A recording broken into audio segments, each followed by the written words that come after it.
So that will take us to our last student part. It's our talk, and it will be delivered by Brother James McNulty. The theme of Develop is the love that Christ has compels us, Brother McNulty.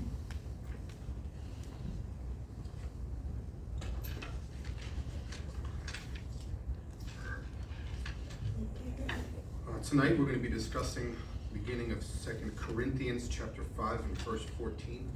If you could please turn there with me. And that's 2 Corinthians chapter 5 and verse 14.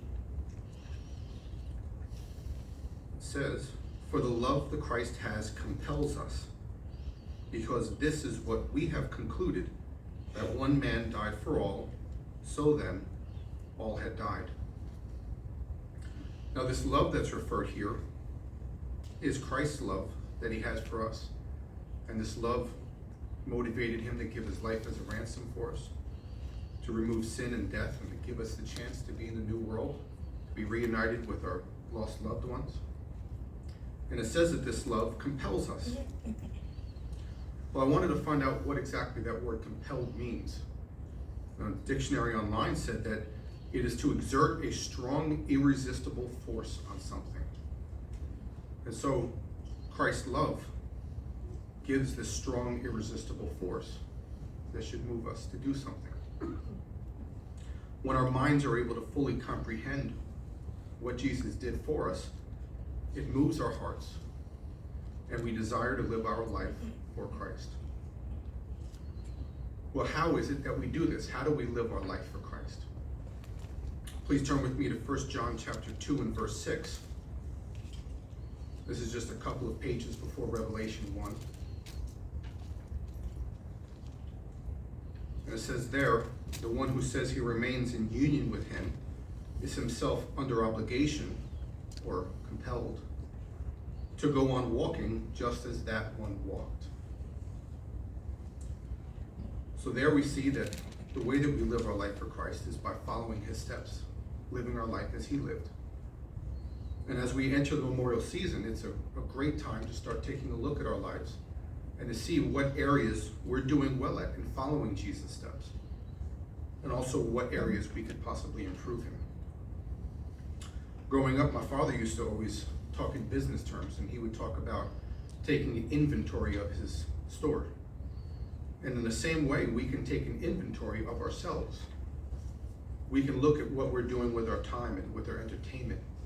We can look at what areas we need to improve in and what areas we're doing well. And this is important to do this self-examination because the world will constantly put pressure on us to conform to their standards. Matter of fact, Romans chapter 12 and verse 2 says that the world is trying to mold us like clay.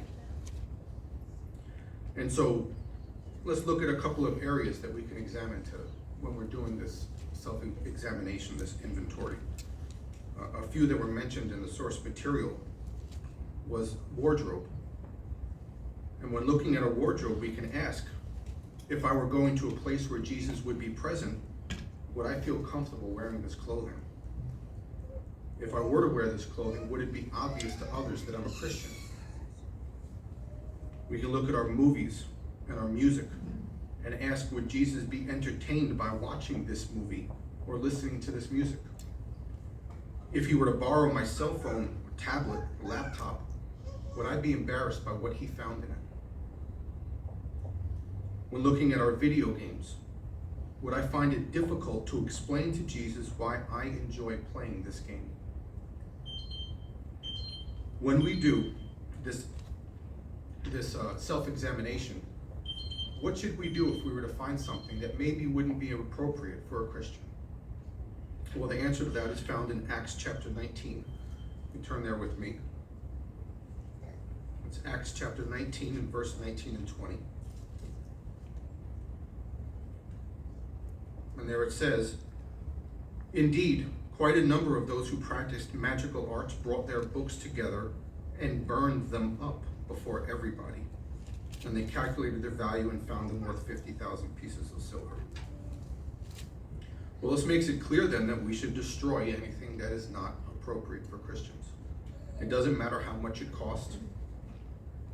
Another verse that we can look at is Matthew 5:29 and 30. I'm not going to read it, but it says that if your right eye were to cause you to stumble, that you should tear it out and throw it away.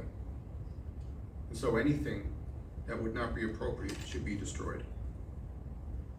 We promised when we dedicated ourselves to Jehovah, that we would live our lives for Christ, that we would no longer live for ourselves. And therefore, we should not cling to anything that can hinder us from following Jesus Christ that's closely.